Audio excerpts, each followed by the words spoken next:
कृष्णा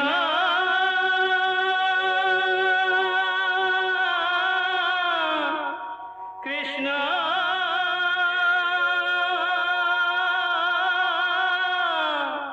हरे कृष्णा हरे हरे।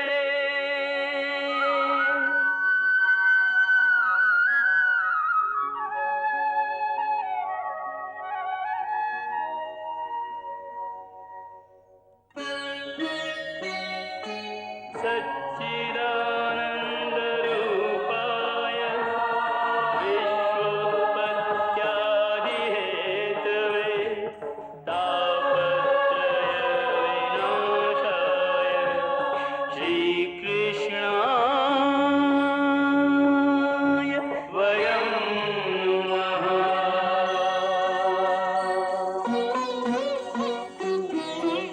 श्रीकृष्ण गोविन्द हरे मुरारे हे नाथ नारायण वासुदेव। हरे कृष्ण राधे राधे कृष्ण कृष्ण कृष्ण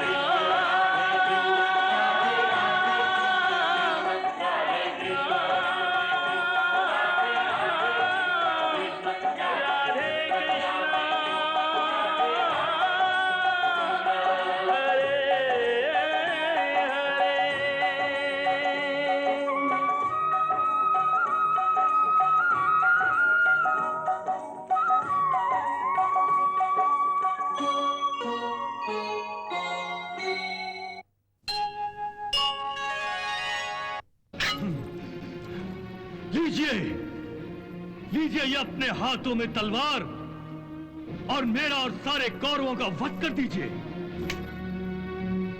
उन पांडवों के हाथों मरने से तो अच्छा है पितामह कि हम सब आपके हाथों मारे जाएं। कर दीजिए हम सबका वध।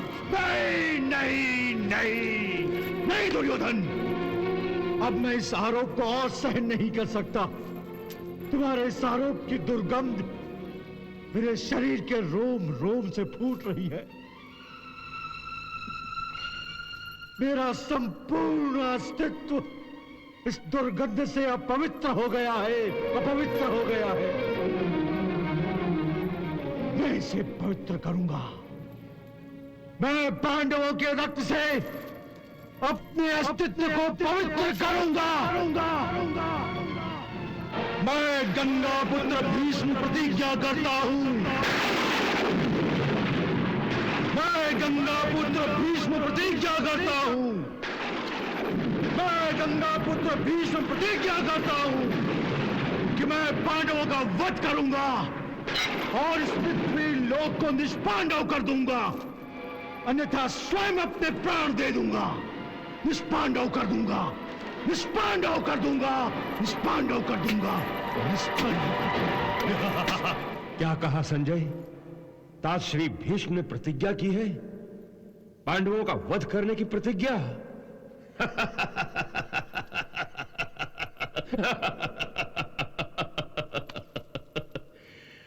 ये सारा ब्रह्मांड टूट सकता है, परंतु भीष्म प्रतिज्ञा नहीं टूट सकती, कभी नहीं टूट सकती।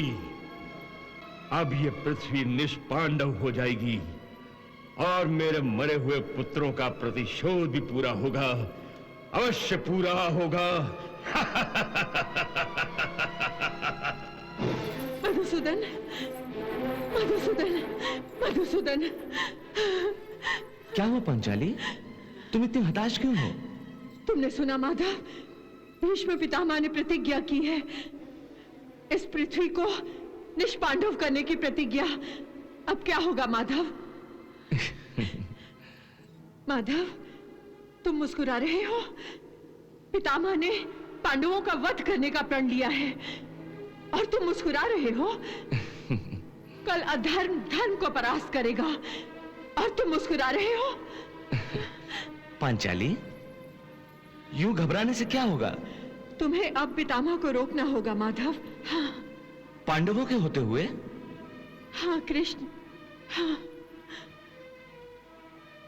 वैसे देखने में तो ये युद्ध कौरवों और पांडवों में हो रहा है, परंतु वास्तव में ये युद्ध कौरवों में और वासुदेव श्री कृष्ण में हो रहा है। मेरे पति तो केवल एक माध्यम है, निमित्त है ना प्रभु? ये क्या कह रही हो कि ये युद्ध मैं कर रहा हूं? पांचाली, तुम अच्छी तरह जानती हो कि इस युद्ध में मैंने शस्त्र ना उठाने की प्रतिज्ञा की है। मैं अब निशस्त्र हूं। कौन कहता है कि तुम निशस्त्र हो? तुम निशस्त्र नहीं हो माधव। पांचों पांडव तुम्हारे शस्त्र हैं। महाराज युधिष्ठिर तुम्हारे शंख हैं। वो शंख बजाकर तुम्हारी ओर से इस धर्म युद्ध की घोषणा करते हैं। महाबलशाली भीम तुम्हारी गदा है, जिसका प्रहार कभी खाली नहीं जाता, और पार्थ अर्जुन तुम्हारा सुदर्शन है, जिसका वार अचूक होता है। इन सबके होते हुए तुम ये कैसे कह सकते हो कि तुम निशस्त्र हो? वाह द्रौपदी वाह, आखिर तुमने मेरे इस रहस्य को जान ही लिया। हे वासुदेव, यदि पितामह ने अपनी प्रतिज्ञा पूरी कर दी तो ये तुम्हारे पांचों शस्त्र नष्ट हो जाएंगे और तब तुम निशस्त्र हो जाओगे, और तुम्हारे ये हाथ और मेरी ये मांग सूनी हो जाएगी माधव। द्रौपदी, तुम मेरे हाथों में राखी बांधती हो ना? हाँ। क्या उस राखी की डोर को इतना कमजोर समझती हो? उसे एक कच्चा धागा समझती हो? या फिर इन हाथों को इतना निर्बल समझती हो जिन पर तुम राखी बांधती हो? नहीं माधव, नहीं। तो फिर मेरी बहन, अपने भाई पर भरोसा रखो, विश्वास रखो। पांडवों को कुछ नहीं होगा, कुछ नहीं होगा पांडवों को।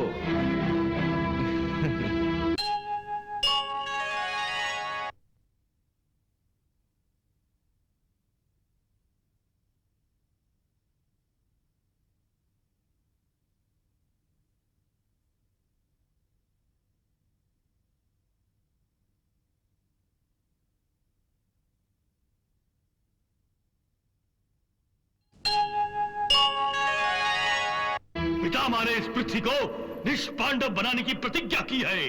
वाह वाह भांजे, वाह, बधाई हो। बधाई हो भ्राताश्री, बधाई हो।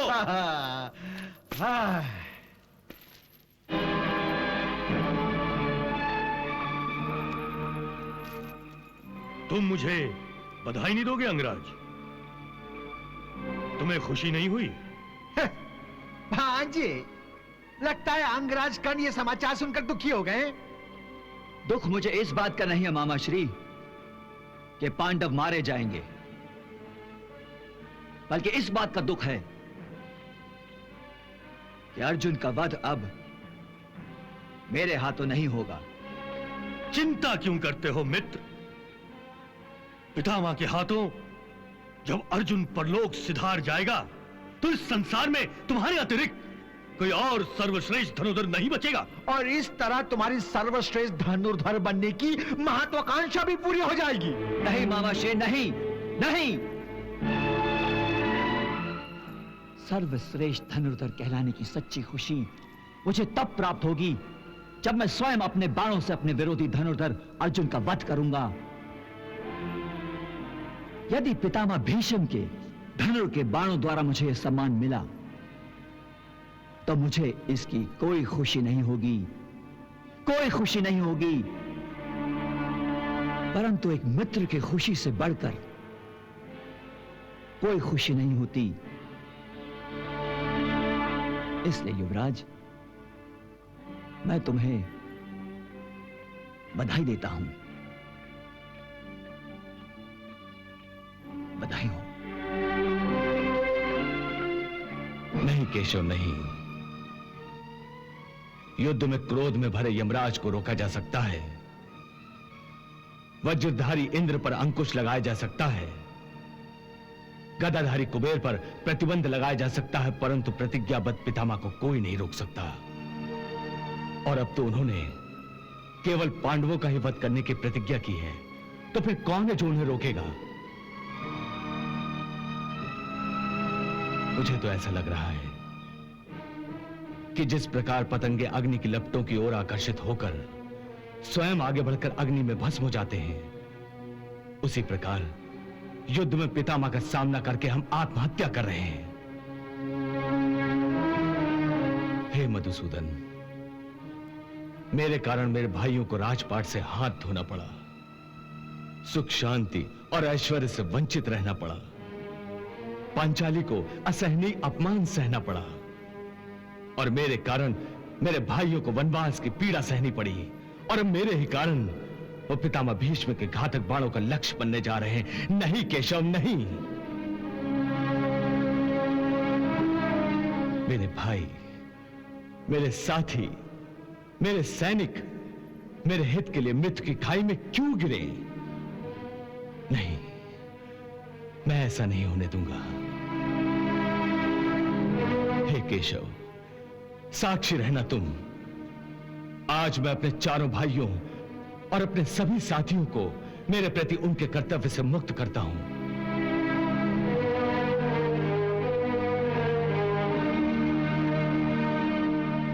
मैं अपने स्वार्थ के लिए अपने भाइयों को भेंट चढ़ाना नहीं चाहता।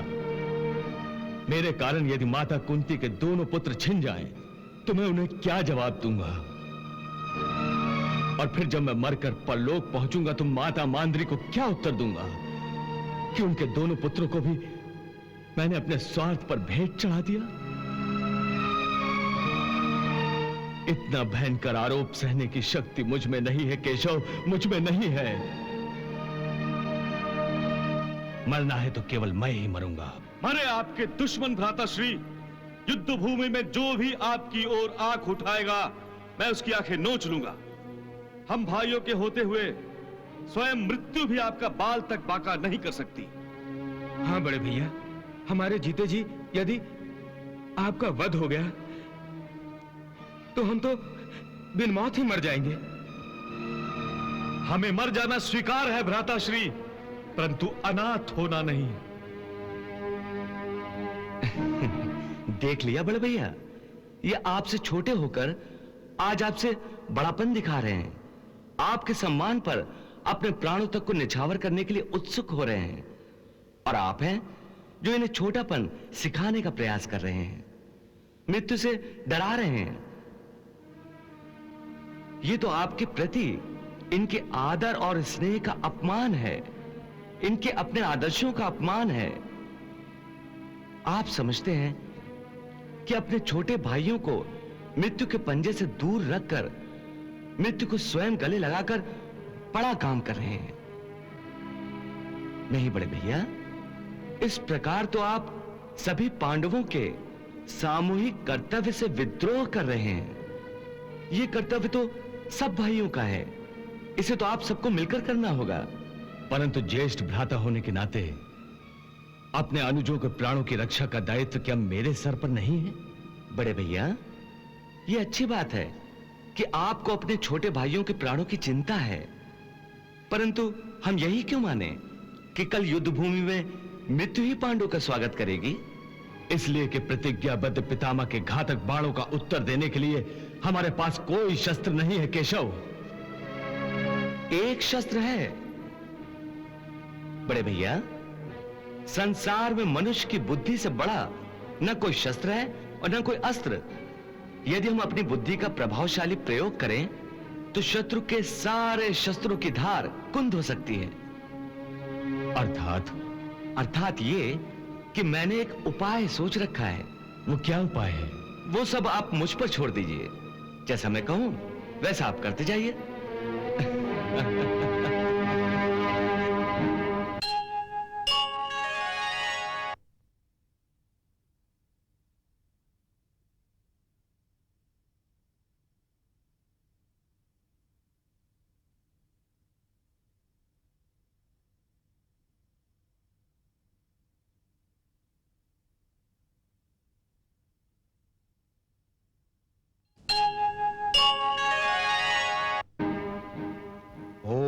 नमो भगवते वासुदेवाय। ओम नमो भगवते वासुदेवाय। ओम नमो भगवते वासुदेवाय। ओम नमो भगवते वासुदेवाय। ओम नमो भगवते वासुदेवाय। ओम नमो भगवते वासुदेवाय। ओम नमो भगवते वासुदेवाय। ओम नमो भगवते वासुदेवाय। ओम नमो भगवते वासुदेवाय। ओम नमो भगवते वासुदेवाय। ओम नमो भगवते वासुदेवाय। ओम नमो भगवते वासुदेवाय। ओम नमो भगवते वासुदेवाय। ओम नमो भगवते वासुदेवाय। ओम नमो भगवते वासुदेव।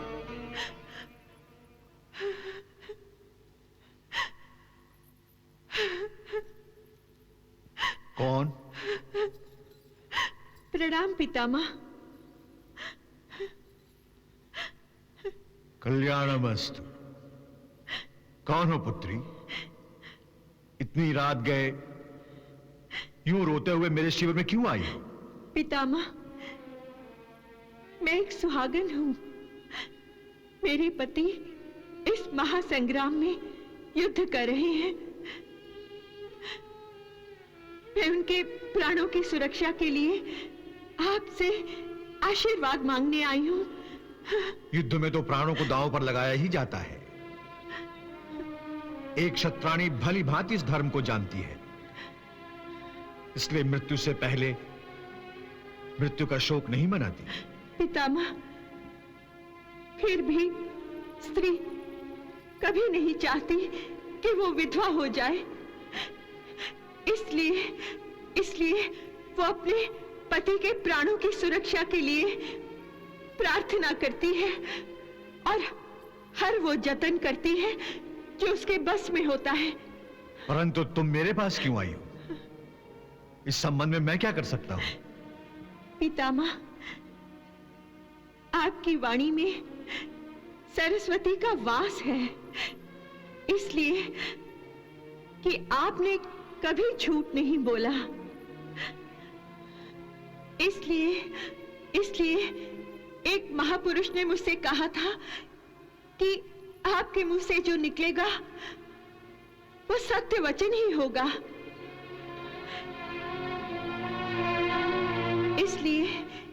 इसलिए मेरा मन ये कहता है पितामह कि यदि आप मुझे सदा सुहागन रहने का आशीर्वाद देंगे तो मेरे पति रणभूमि में अवश्य सुरक्षित हो जाएंगे।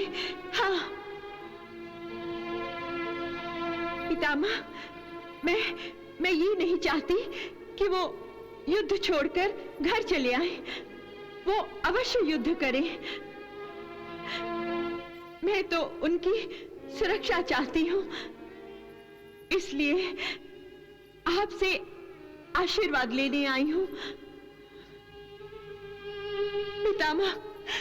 पितामह, एक सुहागन की मांग सूनी होने से बचाइए। मेरी झोली में मेरे सुहाग के प्राणों की सुरक्षा का आशीर्वाद डाल दीजिए पितामह, डाल दीजिए।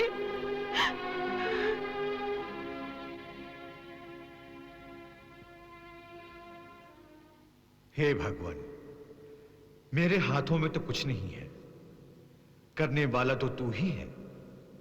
मेरे शब्दों में वो प्रभाव डाल दे जिसकी अपेक्षा ये स्त्री मुझसे कर रही है। पितामह, आशीर्वाद दीजिए।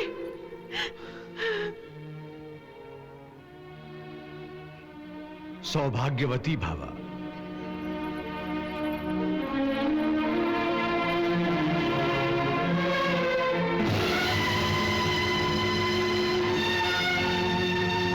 यज्ञसेनी द्रौपदी। हाँ पितामह, आपकी पुत्र वधू जिसे आपने सौभाग्यवती होने का आशीर्वाद दिया है। अब धरती को निष्पांडव करने की आपकी प्रतिज्ञा अनुसार आपको मेरे किसी भी सुहाग के प्राण लेने का कोई अधिकार नहीं रहा। याज्ञसेनी, तुम्हें अपने पतियों के प्राणों की सुरक्षा के लिए कुछ भी करने का अधिकार था, परंतु तुमने मेरी इस प्रतिज्ञा के पालन के अधिकार को छीनकर मुझे धर्म संकट में डाल दिया है। परंतु पितामह, मैंने तो आपको अपने पोतों की हत्या के पाप से बचा लिया है। हाँ याज्ञसेनी, हाँ, ये तुमने बहुत ही अच्छा किया है। यदि मेरे पोते मेरे हाथों मारे जाते तो प्राण त्यागने तक मेरी आत्मा पर एक बोझ रहता। पितामह, आप मुझे इस शुभ कार्य पर बधाई नहीं देंगे? नहीं, नहीं, तुम्हें इसका अधिकार नहीं है, क्योंकि सौभाग्यवती का आशीर्वाद लेने की तरकीब तुम्हारी नहीं हो सकती। ये उपाय अवश्य ही भगवान श्री कृष्ण ने बताया होगा। आपने बिल्कुल ठीक अनुमान लगाया पितामह। प्रणाम प्रणाम पितामह।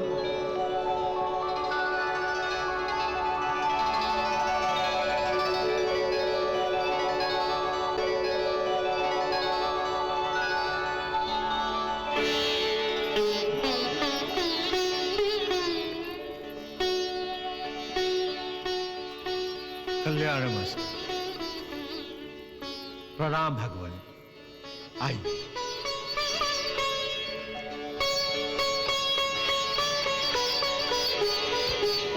आसन ग्रहण कीजिए भगवान।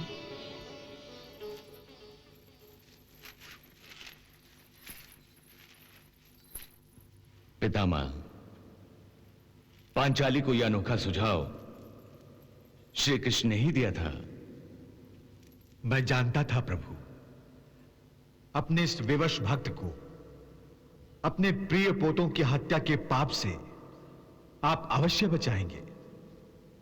आपका धन्यवाद प्रभु। पितामह, भाग्य में जो होना होता है वो होकर ही रहता है, और जो नहीं होना है वो नहीं होता।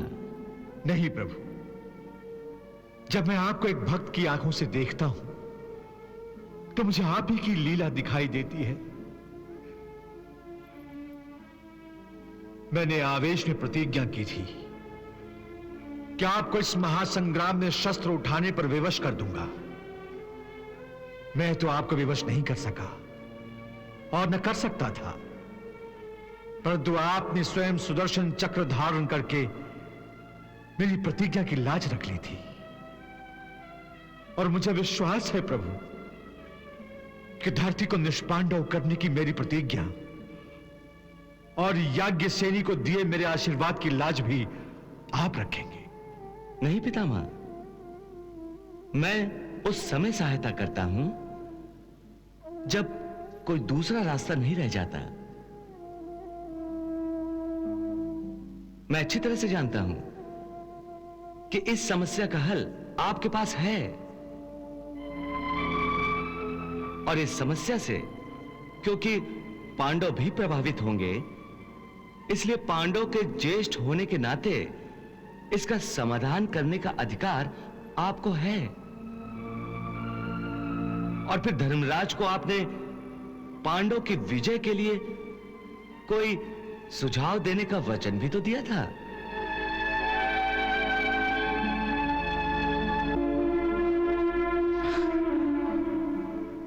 समझ गया भगवान, मैं आपका संकेत समझ गया। आज मैं धर्मराज को पांडवों की जीत का उपाय भी बताऊंगा, अपनी प्रतिज्ञा भी पूरी करूंगा, और याज्ञसेनी को दिए हुए आशीर्वाद पर भी कोई बुरा प्रभाव नहीं पड़ेगा। इन सारी समस्याओं का एक उपाय है। वो क्या उपाय है पितामह? बताता हूं, परंतु इस संबंध में मुझे आप सभी पांडवों की सहायता की आवश्यकता पड़ेगी। हम आपकी सहायता अवश्य करेंगे। हाँ, हम आपकी सहायता अवश्य करेंगे, अवश्य करेंगे। तो फिर प्रतिज्ञा करो कि मैं जैसा कहूंगा वैसा ही करोगे? हम प्रतिज्ञा करते हैं कि आप जैसा कहेंगे हम वैसा ही करेंगे। हाँ, हम प्रतिज्ञा करते हैं।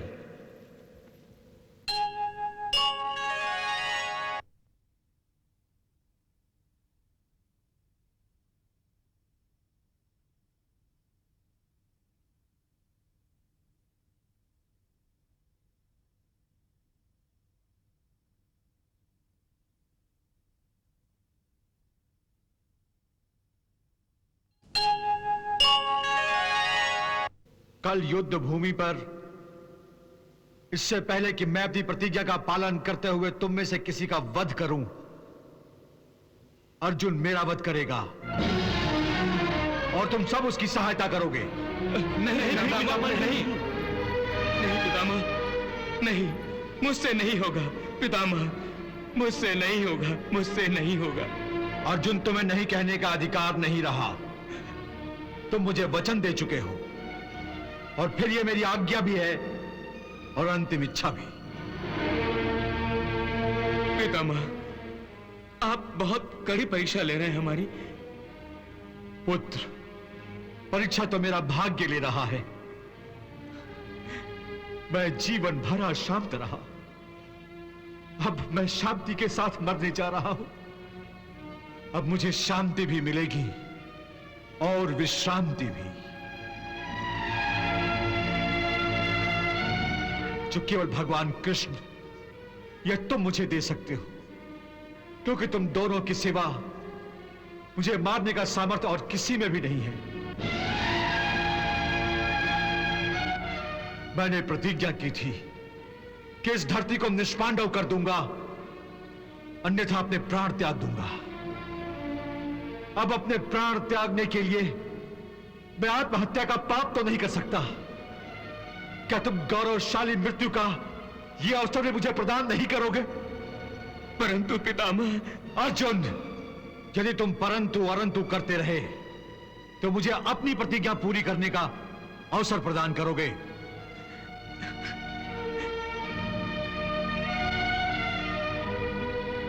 रणभूमि पर मैं अपने क्षत्रिय धर्म से विद्रोह नहीं कर सकता। पितामह, मैंने पांचाली को सौभाग्यवती होने का आशीर्वाद दिया है और तुम सब लोगों ने मेरी आज्ञा का पालन करने की प्रतिज्ञा भी ली है। क्या तुम मेरा आशीर्वाद छीन करना चाहते हो?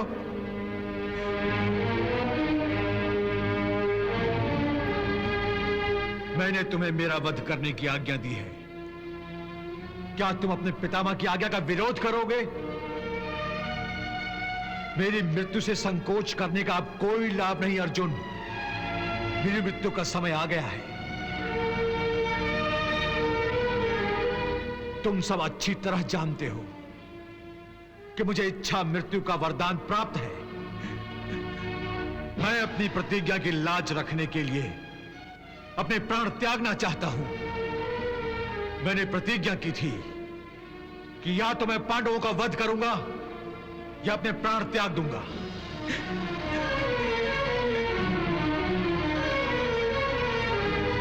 मैंने तुमसे वचन लिया था, अंतिम इच्छा प्रकट की थी कि मैं तुम्हारे वारों से मरना चाहता हूं। तुम्हें याद है ना? कल तुम मेरी अंतिम इच्छा पूरी करोगे। यह कैसे संभव है पितामह? संभव है, एक स्त्री द्वारा संभव है।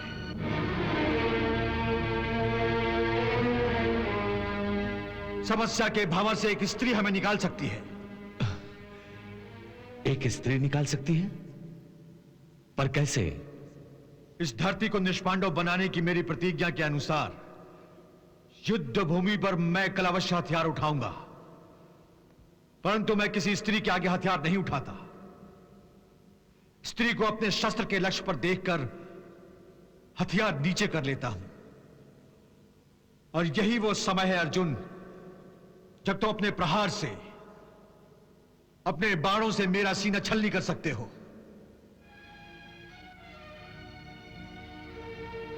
परंतु युद्ध भूमि पर कोई स्त्री आपके सामने क्यों आएगी पितामह? रोज ही आती है, पर तुम उसे पुरुष मानते हो और शिखंडी के नाम से जानते हो, और मैं उसे स्त्री कहता हूं और शिखंडिनी के नाम से जानता हूं। याद है ना, शिखंडिनी ने एक स्त्री के रूप में जन्म लिया था और बाद में एक यक्ष की सहायता से वो पुरुष बन गई थी। बस अर्जुन, तुम शिखंडिनी को अपनी ढाल बना लो, मैं अपने हथियार पीछे कर लूंगा।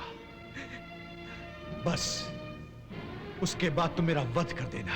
पितामह, बस अर्जुन, तुम्हारे लिए यही उचित होगा कि तुम मेरा वध कर दो। बस कीजिए पितामह, बस कीजिए, बस कीजिए पितामह, पितामह।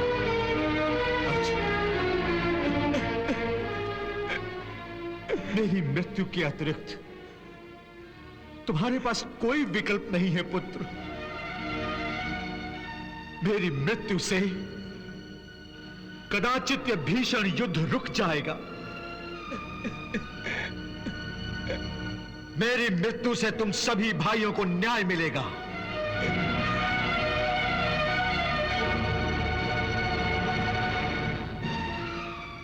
मेरी मृत्यु से अधर्म का एक पर्व भी समाप्त हो जाएगा और मेरी मृत्यु से उन गलतियों पर पूर्ण विराम लग जाएगा जो द्यूत सभा में मेरे चुप रहने से शुरू हुई थी। प्रिय पार्थ, तुम मेरी बताई गई रणनीति को अपनाकर विजयश्री प्राप्त करो। पितामह। अर्जुन, मेरा आशीर्वाद सदा तुम्हारे साथ रहेगा। सुखी भव।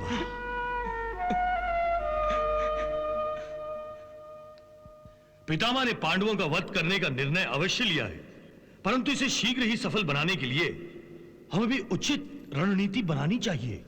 हां भांज, क्योंकि द्यूत और युद्ध में सबसे बड़े शस्त्र बुद्धि और चतुराई होते हैं, और इन शस्त्रों पर युद्ध में जाने से पहले धार लगाना आवश्यक होता है। तो फिर आप ही अपने कुटिल दिमाग से बताइए, कल हमें युद्ध में क्या करना चाहिए? भांजे, मैं तो कहता हूं कि पितामह का सामना सबसे पहले अर्जुन से होने दो। उसका वध हो गया तो शेष चारों पांडवों को परलोक पहुंचाना आसान होगा। नहीं मामाश्री, नहीं।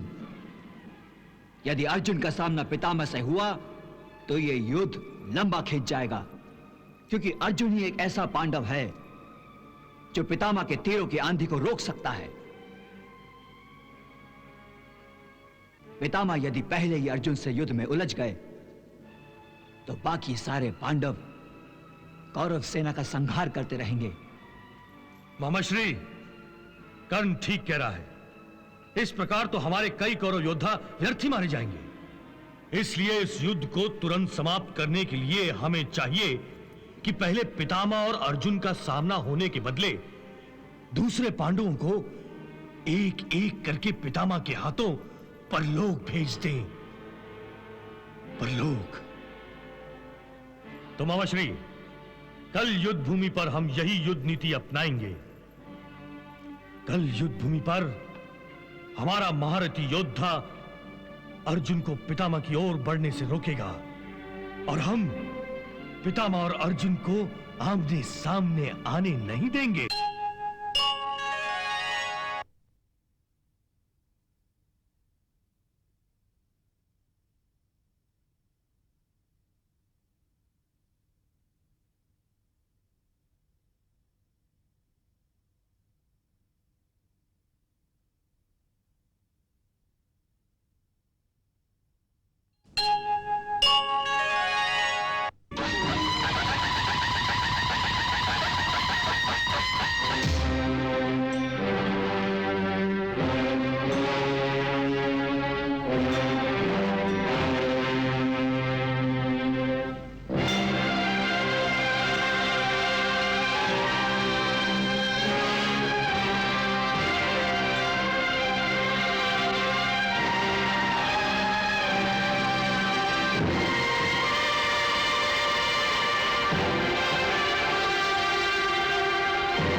संजय, आज युद्ध आरंभ होने में इतना विलंब क्यों हो रहा है?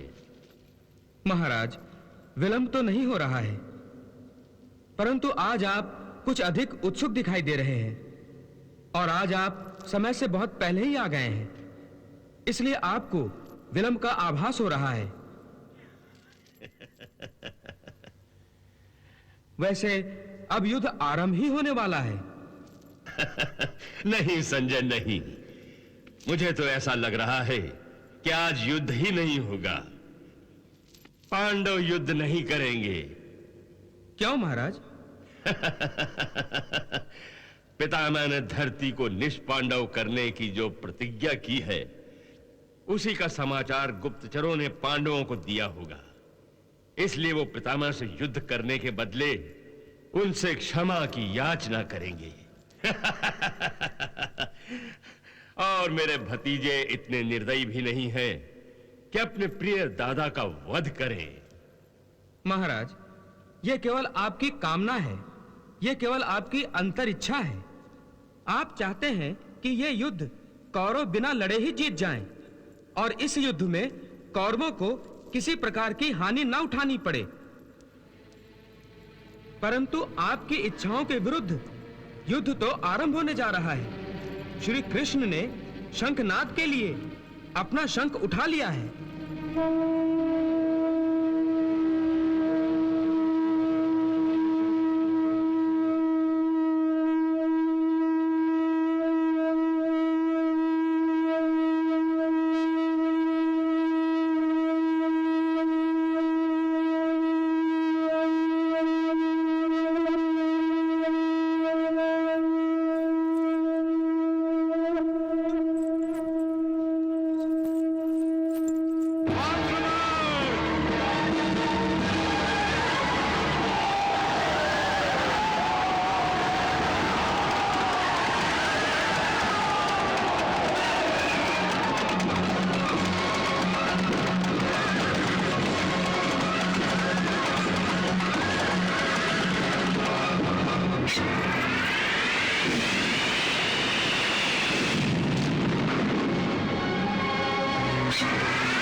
युद्ध शुरू होते ही पितामह ने आक्रामक रूप धारण कर लिया है और वो अंधाधुंध बाण चला रहे हैं क्योंकि उनकी आंखें अपने लक्ष्य को नहीं देख रही हैं।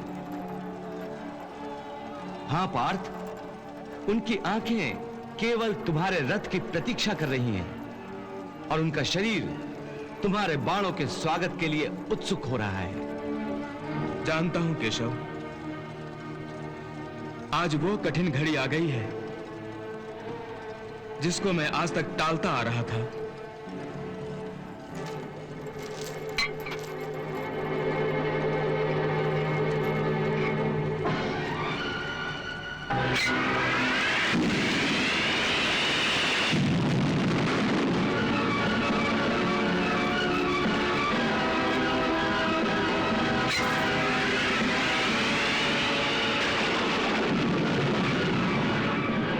हे केशव, मेरा रथ पितामह के सामने ले चलो।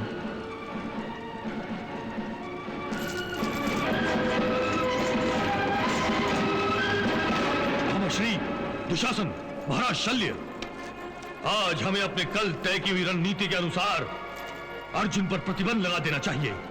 किसी भी परिस्थिति में उसे पितामह के सामने जाने से रोकना चाहिए। पितामह और अर्जुन का युद्ध होने से पहले चारों पांडवों का वध होना अति आवश्यक है। इसलिए जाइए, जाकर अर्जुन के मार्ग में बाधा बन जाइए। जाइए। अच्छी बात है भांजे, चलो। जो आगे बढ़ना श्री, चलो।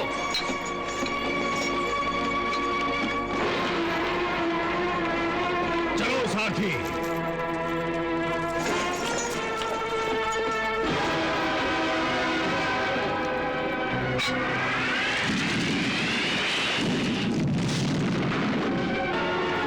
चलो सारथी।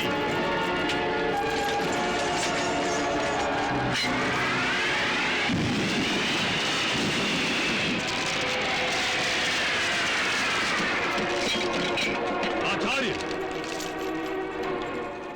पितामह ने इस पृथ्वी को निष्पांडव करने की जो प्रतिज्ञा की है, उसके कारण पांडव उनके विरुद्ध कोई छल न करे। इसलिए मेरी आपसे प्रार्थना है कि आप दोनों पितामह की रक्षा करें। पितामह अकेले ही पृथ्वी को निष्पांडव कर सकते हैं, उन्हें किसी की सहायता की आवश्यकता नहीं है। ये तो हम भी जानते हैं आचार्य कि पितामह को किसी की सहायता की आवश्यकता नहीं, परंतु हमें अपनी ओर से उनकी सुरक्षा में कोई ढील नहीं देनी चाहिए। शत्रु आखिर शत्रु होता है आचार्य, ये हमें सदैव याद रखना चाहिए। आप उचित कर रहे हैं युवराज, हम आपकी रणनीति का अवश्य पालन करेंगे। चलो सारथी, चलो सारथी।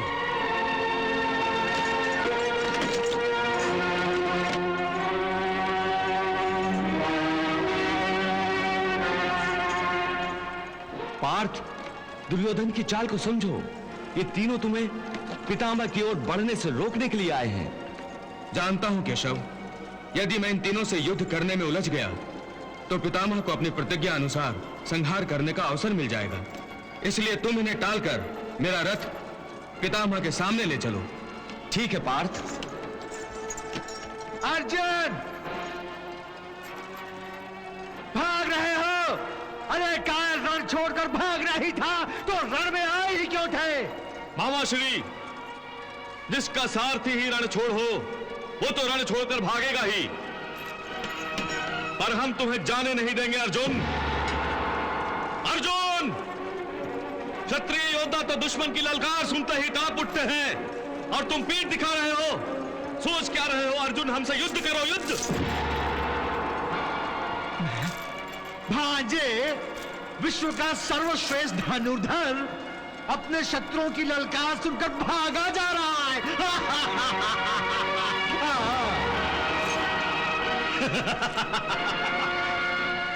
अर्जुन, हमसे युद्ध करो, युद्ध। अर्जुन, अरे हम तुम्हें ललकार रहे, आओ युद्ध करो हमसे। हम तुम्हें युद्ध के लिए ललकारते हैं अर्जुन, हमसे युद्ध करो, युद्ध। आओ भांजे, आओ। मेरा रथ रोको वासुदेव। हे केशव, रथ रोको। हे अर्जुन, वो तुम्हें पितामह से दूर रखने के लिए जानबूझकर भड़का रहे हैं। उनकी ओर ध्यान मत दो। वो देखो, पितामह वहां आतंक मचा रहे हैं।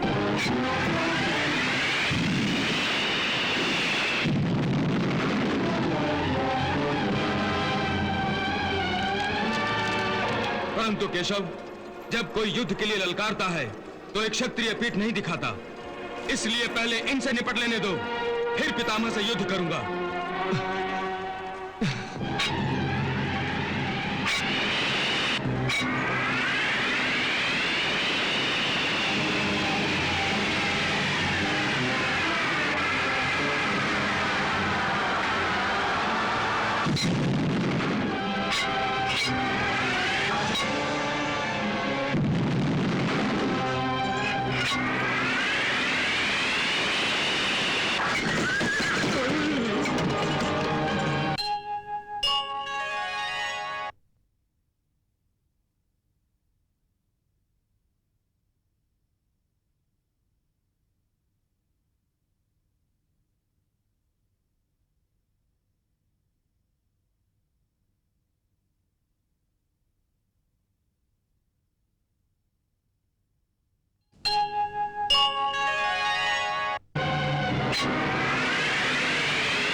अर्जुन, हर पल महत्वपूर्ण है।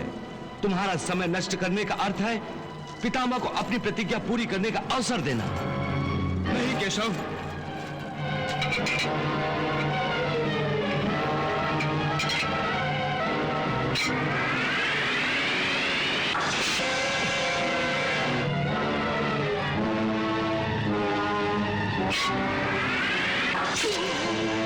साथी,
दुशासन, यदि मैं चाहूं तो इसी समय तुम्हारा सर तुम्हारे धड़ से अलग कर सकता हूं।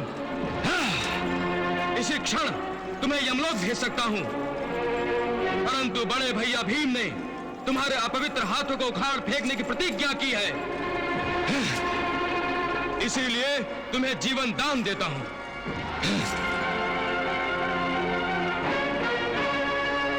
हे केशव, मेरा रथ पितामह के सामने ले चलो।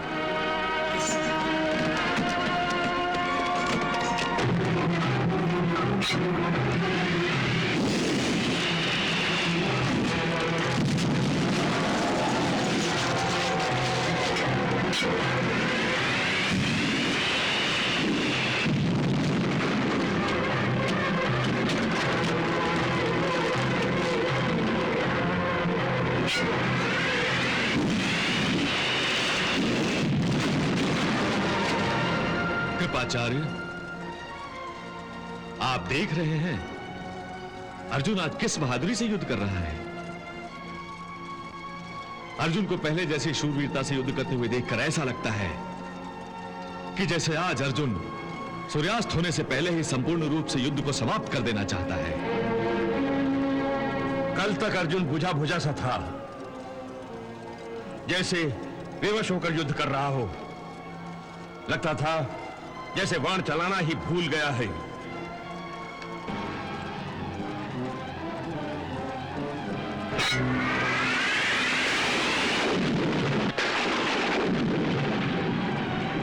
परंतु आज उसमें अचानक परिवर्तन आ गया है, जिस पर प्रसन्न होना या आश्चर्य होना उचित है। परंतु आचार्य, अपने शिष्य को सिखाई हुई धनुर्विद्या का सफल प्रयोग करते हुए देखकर आप प्रसन्न होने के बदले चिंतित हो गए हैं। आचार्य, मुझे चिंता ही नहीं बल्कि भय भी है कि अर्जुन आज जिस भीषण आक्रमण पर उतर आया है, उसे देखकर ऐसा लगता है कि महाबली अर्जुन ने आज गंगानंदन भीष्म का वध करने का संकल्प कर लिया है।